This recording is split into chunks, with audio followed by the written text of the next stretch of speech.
Tabangni Jarabo Hasteo BJP IPFT Babni Habangi Jarabo Jirania Amturi Shipnogor Kobe Shaltang Tripro Hankuni Kern Thayak Sibodoni Adong Rock Shamong Dog Chopper of the Gitango Audi Begino Shamong Shitara Tanero Romi Krak Mata than Shalmonti Shaltang Tripro Hankor Committee Loa Jongbay Ubagra Court Aglivo DZPini Hamanok Buskago Hatung Proleka Yak Sibodoni Adong Rock Asale Changutango Koksharata Yak Sibodoli Shaltang Hankor Committee Tangfang Rotonda Shaka Tangmai Shalkisha Robui Yak Sibodoli Adon Shakawo Chopper of Bitongo Shamong Shitara Tanero Fiaba Abono Motakani Bagin Naimathar Mongsa Yapli Nahria Aboni Bagino Khadung Froka Asuk Simia Bodebashaka Borok Bor Thangsinai Bor Thangi Justice Manchinai Bor Thangi Shamoshita Tanaroni Yakni Yokshinai Tabuno Naimathang Roksi Lokurogno Katiria Ge Bor Thangi Yokshinai Hinai Khorang Kisaka এবং আমাদের রাজ্যে যারা police প্রশাসনে আছেন আমরা আশা করব তাদের শুভবুদ্ধির উদয় হবে তারা আইনের কাছে নতজানু হয়ে থাকবেন এই শপথ তারা নিয়েছিলেন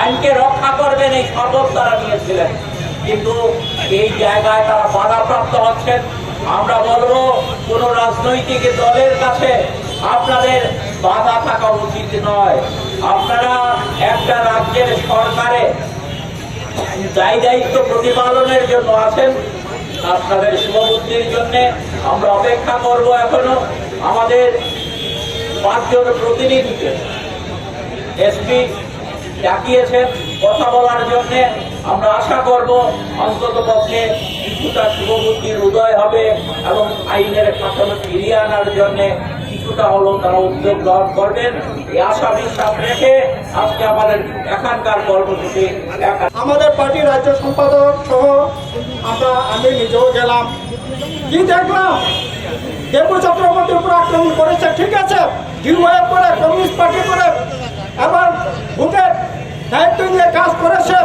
তার জন্য তার উপর আক্রমণ হতে পারে আক্রমণ করবে বিজেপি এটা করাটা বিজেপির পক্ষে এটা স্বাভাবিক কিন্তু দেবু চক্রবর্তীর বাবা ৭০-৭২ বছর বয়স শঙ্কর চক্রবর্তী কোনো রাজনীতি করেন না তিনি পুরোহিত তিনি জজপানি করেন ট্রাইবেল এলাকার নন ট্রাইবেল এলাকার লক্ষ্মী পূজা থেকে আরম্ভ করে বিভিন্ন শনি পূজা থেকে আরম্ভ করে লক্ষ্মী পূজা থেকে বিভিন্ন পূজা পার্বণে জজপানি করে জীবিকা নির্বাহ করেন বয়স ৭০-৭২ বছর হবে কেন তার উপর আক্রমণ হবে আমরা গিয়ে দেখলাম মাথা থেকলে গেছে কোমরে সেখানে খুলে গেছে দেব চক্রবর্তীর মা একেই প্রায় ৭০-৭২ বছর বৃদ্ধ মহিলা তাকে পর্যন্ত সার দেয় নাই এইরকম ঘটনা ঘটছে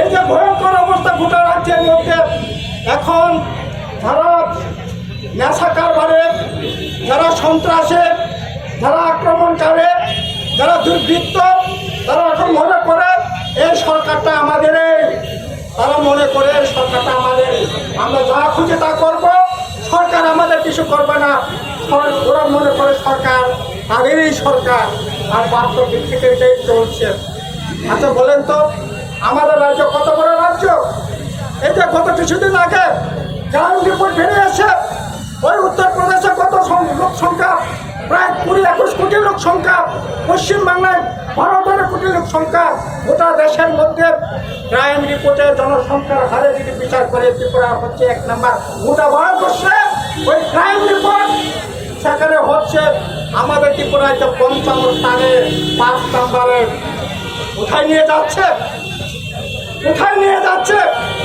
ওই নেশার যে দূরত্ব গোটা দেশের মধ্যে 36 জনের পর আমাদের রাজ্য হচ্ছে 2 নম্বরে এরকম তো হওয়ার কথা ছিল না নেশা বিরোধীর কথা বলেছেন এত কিছু বলার পর এই ভয়ঙ্কর পরিস্থিতি কেন হবে এরকম তো নয় এখন এগুলি করবার পিছনে কি কারণ থাকতে পারে আরে ভোটে তো জিতেছেন গোটা দেশের মধ্যে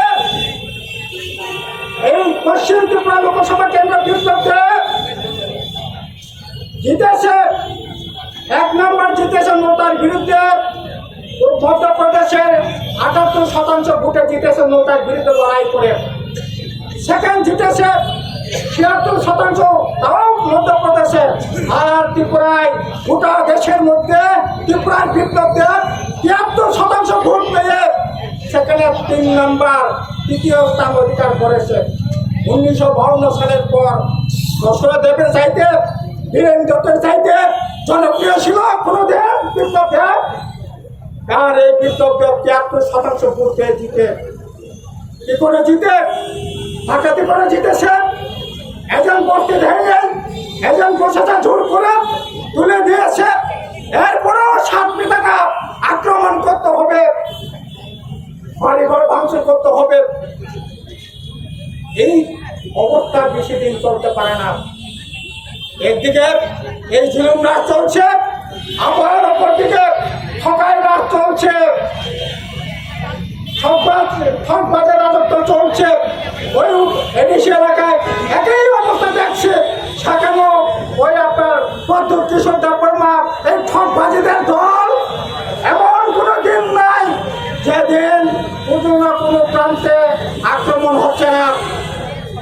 বিজেপি আক্রমণ হচ্ছে, মাথায় আক্রমণ হচ্ছে, মাথায় বিজেপি আক্রমণ হচ্ছে, সিপিএম এর উপর আক্রমণ করছে।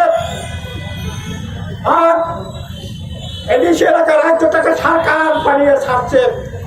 এই যে গত কিছুদিন আগে ঠকবাজি কারখানা দেখছেন তো, 110টা চাকরি সেখানে নেবে, 27,000 উপর ইন্টারভিউ হবে। কি করে প্রশ্নপত্র পাস হলো? বিচার হলো? কারা অ্যারেস্ট হয়েছে?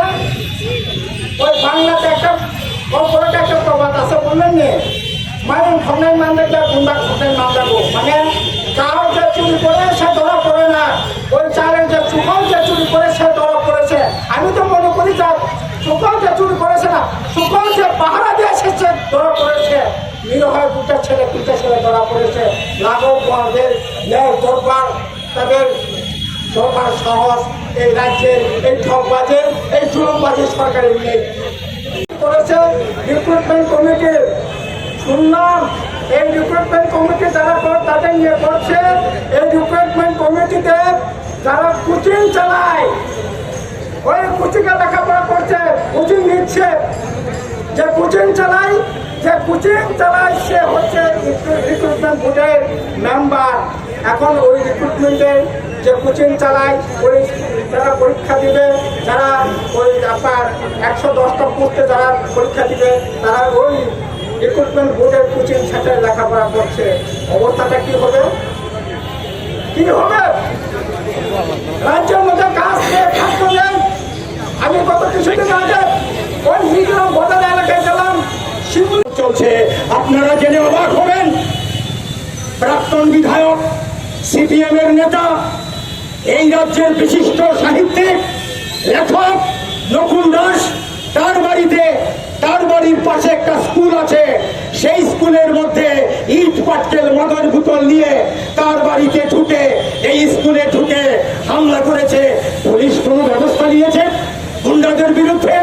কেন নেবে না? তাহলে পুলিশ আছে কেন? পুলিশের কাছে মানুষ কিভাবে বিচার চাইবে? পুলিশের কাছে মানুষ কেন আসবে? পুলিশ তো মানুষকে রক্ষা করার জন্য। এখানে দেখা যাচ্ছে মানুষকে যারা আক্রমণ করছে তাদেরকে রক্ষার দায়িত্বে পুলিশ নিয়োজিত। এই লজ্জা রাখার জায়গা নেই আমাদের। এই রাজ্যটা এমন ছিল না। বামফ্রন্ট এই রাজ্যে 35 বছর রাজত্ব করেছে, সরকার চালিয়েছে, এমন কেউ বলতে পারবে না। আর 6 বছরের কাহিনী যদি বলি এই রাজ্যের মধ্যে, তাহলে শেষ হবে না। আপনারা জানেন, সংবাদ মাধ্যম জানেন, পুলিশ জানেন, সেটা একইভাবে চলেছে। এটা চলতে দেওয়া যায় না। এর বিরুদ্ধে আমরা প্রতিবাদ করি। এই জন্য পুলিশ সদর দপ্তরের সামনে আমরা এসছি। পুলিশ সদর দপ্তরে পুলিশের ডাইরেক্টর জেনারেল অফ পুলিশ এখানে বসেন, আইন শৃঙ্খলা বসেন, যারা আইজির দায়িত্বে আছেন, এখানে এসপি ওয়েস্ট আছেন, অন্যান্য বড় বড় অফিসাররা আছেন। আপনারা আমাদের কথা শুনছেন না এমন না। কাজে আপনাদের কাছে আমরা এখানে বিক্ষোভ জানাচ্ছি। আপনাদের গেইটে দাঁড়িয়ে আমরা দেখতে চাই আপনারা দুর্বৃত্তদের বিরুদ্ধে কি ব্যবস্থা গ্রহণ করেন এবং আইনের শাসন কিভাবে আপনারা ফিরিয়ে আনতে পারেন এটা আমরা দেখতে চাই। যদি এটা না করেন তাহলে আমাদের লড়াই আমরা চালাবো, গণতান্ত্রিক পদ্ধতিতে আমাদের লড়াই চলবে। এই লড়াইকে দাবিয়ে দেওয়ার ক্ষমতা পুলিশ কেন, গুন্ডা কেন, কারুরই নেই। জনগণের ক্ষমতা, বড় ক্ষমতা। এই ক্ষমতা নিয়েই আমরা এখানে এসেছি। আমরা এখানে দুর্বৃত্তায়ন করার জন্য আসিনি, আমরা বিচার চাইতে এসেছি। পুলিশ বলুক দুর্বৃত্তদের বিরুদ্ধে ব্যবস্থা গ্রহণ করবে কিনা। যদি না করেন তাহলে আমরা আমাদের আন্দোলন অব্যাহত রাখবো। এই হুঁশিয়ারি আমি দিলাম। এই হুঁশিয়ারি দিয়ে আমি আমার বক্তব্য এখানে